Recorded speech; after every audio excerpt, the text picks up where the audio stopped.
ไปดีผู้หนึ่งแล้วจุน้องฮัทไปผู้หนึ่งสัมผัสน้องใสนี่แรกเราออกมาเมื่อวานนี้50 วิธีติดอยู่ในถ้ำเราออกมาแข็งแรงดีเด้อตอนนี้คล้ายน้อยนึงแล้วมันแล้วแหละก็สิได้พักผ่อนน้องซื่อๆเขาบ่ได้ไปหา2คนนั้นเป็นบ่แข็งแรงดีแล้วยามสิตายยอมมาอยู่ทางไหนหนาวเนาะอย่างที่2คนเด้อหนาวแล้วจุนั้นจุนั้นมาแล้วมันสิมาเบิ่งจุน้องฮัทซื่อบ่ได้ไปหา2คนนั้นไปซ่อ2คนนั้นเป็นบ่2คนปะเข้าอีเทิงพี่ปอนนำบ่ท่วงพี่บ่ได้เอาเข้าบ่นั่นน่ะตายเอาบ่ได้เอาเข้าได้หรอโอ้ล่าลองคิดว่า2คนนั้นยังมีชีวิตหรือว่าบ่มีเอาเข้าไปอันนี้เรื่องคาดเดาซื่อๆนะคาดเดานี่ก็แล้วจึงมีแห่งจึงอยู่สมัยอยู่ได้ถ้าให้จนกู้ภัยไทยบ่ว่าว่าสิมีชีวิตก่อนมีน้อยซะเนาะช่วยได้อันนี้เรื่องคาดเดาเนาะอย่างอีก4คนเขาจะออกมื้อนี้แต่น้องไสนี่มื้อวันนี้ท่านเราออกมาก่อน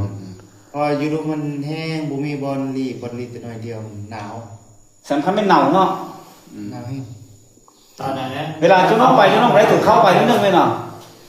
จุน้องเอาไปวัดไร่เขาทองหอมาแต่บ้านน่ะเจ้าเราป่าอยู่เทิงนี้ยันมันนักแล้วจะน้องเราแม่นผู้ที่มาถือเข้าไหนโอ้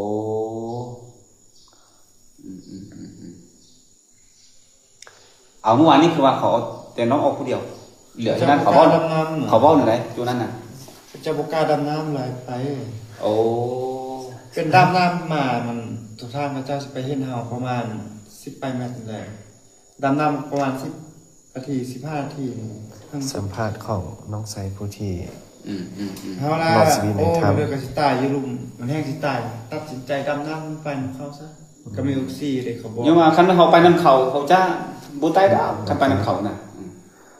โอเคพระเจ้าเราบ่กล้าดำน้ำมัน4คนอยู่ในหั่นเขาบ่กล้าดำน้ำแล้วก็น้องไสหั่นเขาว่าสามารถผู้เลยมีแฮงก็มูแล้วเซลผู้นั้นไปแต่เอาจ้วยคำแล้วก็จ้วนเขามีแฮงกว่าแต่เขาบ่กล้าดำน้ำน้องใส่ก็เลยอาสาเอาล่ะอยู่แล้วสิตายแล้วแห้งก็บ่มีเป็นลมหมดอยู่ในเป็นลม3-4 บาทน้องก็เป็นลมแล้วว่าอยู่ไหนบ่ลม3-4เทื่อเฮาเป็นลมเป็นวินเพราะว่าเซาเข้าก่อนเด้เซาอยู่ก่อนเขาพอดี12บ่แม่นน้องบ่แม่นผู้ที่ว่าเขาว่าเข้าไปทำอิฐมาเจ้าแม่นโอ้เป็นลูกชายดีแล้วแล้วอยู่ในให้ก็แข็งดีดิคนนึงหันเป็นหอมมือคนนึงหันเป็นไอโอ้สิตายคนนั้นไอหมดขึ้นก็ซั่นในมื้อนี้บางเทื่อเขาจะเอาผู้นั้นออกก่อนก็สิเอาออกก่อนนี่ว่าเขาจะเอาผู้ที่ว่าอ่อนเพลียผู้หมู่ให้เอาออกนะใช่ผู้นั้นเอาออกนะใส่ว่าอันบ่ข้ามนำกับอันผู้นึงแข็งแรงอยู่แต่เขาบ่กล้าลุยแล้ว2คนเนี่ยน้องคิดว่าเขาสิไปเงี้ยเลยเขาสิว่าไปแยกไปเดินทางเบื้องขวาแหละไปเบื้องซ้ายไปเบื้องขวาคือว่ารอดนี่กับเปอร์เซ็นต์น้อยนะมันหนาวคนเนาะแสดงว่า2คนนั้นพวกอมหัวก็มางูเลยมีเส้นเดี๋ยวก็เสียชีวิตน้อยไหลกว่าเนาะน้อยเปอร์เซ็นต์หลายบ่มีว่าเฮาอยู่เทิงนี่ก็ว่ามีเปอร์เซ็นต์หลายก็เกือบตลอดเกือบเนาะเพราะว่าอดเข้าได้หลายมื้อเด้2คนนั้นบ่ได้เอาเข้าเอาน้ำไปเลยเนาะ2คนคือสิเนี่ยน้องเองเพิ่นว่าน้ำมันเย็นปานน้ำร้อนดีแล้วที่ว่าแข็งแรงแล้วก็รอดมาได้มันเข้าแล้วสาวละไปซอยเวียงเหนียวอื่นเฮ็ดจ้ะถ้าแรงมันอยู่คันว่าอันพ่อไปแจ้งนั่นน่ะบ่ข้ามหันว่าเข้าไปในกุศลาโอ้น้องใส่เอ้ยอันอยู่นอกอันเฮาออกมาฝนตกได้อันนี้เราบ่ฮู้ค่ำฮู้มืดเด้อน่ะแล้วอยู่ในหันก้นแล้วละมืดอยู่ตลอดเฮาอยู่ได้นำเฮาเสื้ออันไปใส่หันฮู้ค่ำฮู้มืดบัดนี้เบิ่งโทรศัพท์ไฟก็มืดบ่ฮู้ว่าจักมือเนาะจะน้องอยู่หั่นบ่โทรศัพท์เลยก็เบิดไฟเบิดเลยดิโอ้ตอนที่7-8 มื้อหั่นตอนนั้นยังเบิ่งไฟได้ตอนนั้นไฟยังบ่เบิดโทรศัพท์ยังบ่เบิดติบ่เปิดปิดจังเนาะ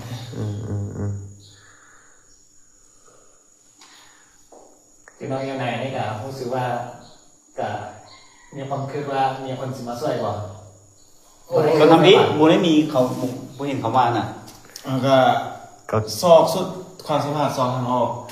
เนาะบ่เห็นแล้วกับไปนอนคัน ต่างประเทศประมาณช่วยว่านอนตายที่นี่แหละมีทางเดียวนอนตายไปใส่ไม่ได้ละ ไปใส่ไปได้ลมเดียวอยู่หั่นบ่ นอนนี่แหละนอ เสื้ น อผ้าไหนเราไม่ได้เอาไปเลย ฮะ เสื้อผ้าไหนเราไม่ได้เอาเข้าไปเลยวะ ติดโตแล้วเครื่องติดโตไปนะพันเครื่อง5 วัตต์อยู่ได้มันล้างออกไปเข้าตลอด แล้ว4คนหั่นน้อยบ่เครื่องบ่4คน เครื่อง5พระเจ้านุ่มมด มันหนองแห้งไม่หนองอยู่ไหนเนาะ แสดงว่าจุน้องก็สามัคคีสุดเลยเนาะมาอยู่ลำเดียวหั่นกันยังน้องกับเครื่องหลายยังปานให้จูหมู่จูไอ้ของอันนุ่ม แค่กูโง่สุดท้ายว่าโอ้มีแต่ฟันเห็นแต่พญานาค ตอนอยู่ไหนบ่ ฟันเห็นพญานาคแต่ฟันกินเขาเนี่ยโอ้พักแท้เอาว่า เขาอยากเขาเด้ ปันได้น้อยหนึ่งปันค่ำมันกว่าเลย คือสิดีใจ คอส่งคืนน่ะว่าเอาอย่างเอาแต่ชีวิตทิ่มย้อนเลยนะ พอได้กินคำหนึ่งเนาะ จึงว่าจึงโทรหาจึงเข้าพ่อพระเจ้านั่นเองลูกชายว่าฟันหาแต่พญานาคมันแล้วเขาบ่เปิดทางน่ะเขาเกี่ยมมันจิลุยออกน่ะนำหันเกี่ยมจิลุยแล้วพอดีนำฮอดเกี่ยมจิลุยแล้วเครื่องจักรเขาอยู่นอกคือว่ามีอันเป็นไปแล้ววันนี้อันจำพวกที่ว่าอันเข้าห้องเดียว5 คนนั่นแล้วค่ำหันแล้วอยู่นำพ่อพระเจ้าอยู่นำค่ำและอันค่ำที่ว่าอยู่นำลูกชายที่ลูกชายเฮ็ดก่อนนั่นน่ะคิดก่อนนั่นแล้วละพ่อว่าเราเลิกกับย่าที่บ่เอาที่ส่งขึ้นเสาหมดแล้วเอาขึ้นก็ยังบ่ได้ละยังเอาน้อยนึงเอาไว้อยู่ประตูหั่นน่ะก็บ่ได้ยังฟันหายอีกใส่ว่ายังฟันหายอีกล่ะเราเลิกกับย่ามือผู้ภัยที่มาเอาหมู่บ้านน่ะเราเลิกกับย่าล่ะขอส่งขึ้นหมดแล้วเลิกก็บ่จะเอาเด้อเลยขอเอาแต่ชีวิตใส่ละไว้นั้นแล้วนกวนหาขอเอาคำไปขึ้นเขาหมดแล้วพอดีอันผู้ภัยไปหอดเสาแล้วฟันหอดว่าคันเจ้าส่งขึ้นเฮาหมดนี่ก็ดีแหละคันเจ้าส่งขึ้นเฮาหมดเลยจะปล่อยแต่เจ้าผู้เดียวนั่นแหละแล้วเธอหน้าเธอเนื้อแล้วบ่มาเกื้อเนาะแล้วว่าแนวนั้น มี พอดีอันบังเอิญละผู้ภัยหันมาหอดแล้วมีใจอยากมาดิกิเทศเรากิบ่ได้มาแล้วอยู่นั่นทำอะไรอยู่นำบ่ค้ำฮะอยู่นำ ต้องมีผู้ฟ้องเนาะ มีเพราะว่ามีคนน้อยอยู่หันเลยไม่นอนอยู่ไหนก็ก้อนขนาดนี้ ส่งหมดมันมีแต่ลูกชายอันนี้ส่งขึ้นหมดแล้วเอาเลยจังน้อยติดกระตูมานะ ที่ไว้ไปเอาให้คำเขามีเจ้ามีของเลยอยู่หั่นมาฝากให้ ไหว้ดีๆนะไปเข้าเถอะเข้า เขาเขาไปนี่เขาต้องแน่นอนแล้วต้องให้ของอะไรการเสื้อถือเสื้อเขาก็มีเลยเนาะเขามีเจ้ามีมีผู้เฝ้าเขาอยู่ พูดดีแล้วก่อนมอ แล้วคำตัวจะน้องเห็นเอาไว้ให้พ่อเอาให้คำเบิดติ ไปก่อนนะอยู่นั่นไรก่อน ส่งให้แบบเอาไว้ให้เขาเลยว่าทิ้มเลย ทิ่มแล้ว ทิ้มเลยบ่ ไปแล้วต้องอยู่พันเทศ ก็แต่ชีวิตกัน ดีแล้ว ยังโทรหาแม่ไปแก่นอันนี้บ่ได้ค่ะยังโทรหาเอื้อยเจ้าอัน ไปให้ฝันเนี่ยนั้นตลอดฝันเห็นพญานาคฝันเห็นนั้นตลอดสติบ่ ก็เราแก่นี่แหละ เราละวนใส่ละวนผ้า ฝันเห็นคนใหญ่ว่ะ2 คนบ่ เอาแต่ชีวิตใส่2ส่งขึ้นมัน2หมดแล้วมีแก่อยากออก แล้ว4 คนนั้นเขาก็ฝันเลยบ่ ก็ เขา รุ่ ก็ นฟันแบบเฮาคุณนะ ฝันคือเดียวเลยที่บ่ มันไอ้นะ อ๋อ ก็จังว่าแต่น้องดะสรง นี่ก็ดีแล้วก็น้องก็เรียนเลยทุกสิ่งทุกอย่างก็บ่ขอแต่ชีวิตเด้แล้วก็ มันเริ่มเรียนดี น้องยอดดีแล้วจึง ป้าอันนี้บอก ส่งเพราะว่าเราส่งขึ้นให้เขาเบิร์ดซะ ส่งขึ้นให้เขาจะยาก ขอให้เนาะรอดครับรอด ก็เป็นชีวิตน้ำลงเขาพากันวิทย์น้ำมันอะไรมาสิออกวิทย์ลง น้ำมันแห้งตัวน้ำมันแห้งเขาไว้ตั้งใจว่าจะลุยออกอันเด็กขึ้นไปจะออกมันกันนั้นหมดบนหนึ่งน้ำมันขึ้นอีกจับมือละเกี่ยมจะออกนับแต่มือกูแพ้หันที่มาช่วยหันนะออกมาก็ได้น้ำมันก็เลือดสาวละสมาที่ว่านั่น แข็งแรงดีแล้วสภาพนี้ ขึ้นไปจิบส่งแหละทำเขาเป็นน้ำ ยังอี4 คนยังบ่ได้ออกมา มีแต่อันเป็นไป น้องสายพี่แข็งแรงดีแล้วใครก็อย่าเอาใครละมีแต่ รอถ้าติดตามส่งน้ำมาเบิดกะสีออกได้เด้อเบื่อบ้านได้เด้อ เรามีการนำเข้ามาดิเด้เด้อบัญชีแต่อนามัยได้อนามัยมาเมื่อกี้เนี่ยมีเครื่องให้เป็นระเบียบไปเด้อยันกันเลยผู้ใหญ่ ถุงยอดถุงยางนี้จะไม่เอาไว้ปัดที่สุดท้ายที่เนี้ยแล้วก็เก็บเครื่องไว้เป็นระเบียบจะได้ทาง ตัวนี้ก็เก็บเอาไว้ระเบียบนะยันเดี๋ยวจะได้เข้าสมาดิเด้ หมดมันเก็บเครื่อง ดีแล้วเด้อเก่งแฮงแล้วอันนี้นะ บอนนอนนี่ก็ดีใจน กับป้าไว้ในนี้ก็ ำที่ว่าทีมกู้ภัยจากกู้ภัยจากต่างประเทศแล้วก็ทีมงาน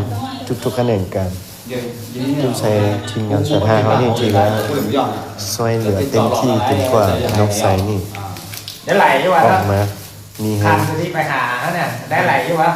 ตัวนะ มาได้มือเอาไปเซนพอมียุ่งกินนะ น้องก้าตัวที่น้องออกมาประมาณจะบาท มาฮอดก็ บ่ฮอดว่ะ 4-5 แสน เสียเสร็จนี่หว่า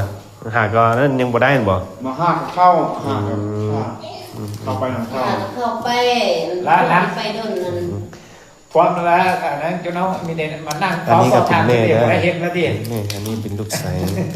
ให้ได้ไปใส่บุ้มีนะ ใส่หมดก่อนได้ อย่างอีก4คนก็สิเอาออกมามื้อนี้เด้อเดี๋ยว แต่ เรา ว่า ติด สอง ตาม คนนั้ กัน น บูฮู้เลยเนาะ มื้อวันนี้มันมีกวดมีแต่ปกติบ่เจงดีเด้อมีแต่รอ มัน ค่า แก้ จากน้อยนะเบิดแล้วก็สิติดตามเองคันว่าบ่เป็นหยังแล้วก็สิเมื่อพักผ่อนได้ใน4คนรอค่ามื้อแลงนี้แล้วก็มื้อนี้เด้อสิช่วยเต็มที่ให้ได้ให้ออกมาคือน้องใส่ที่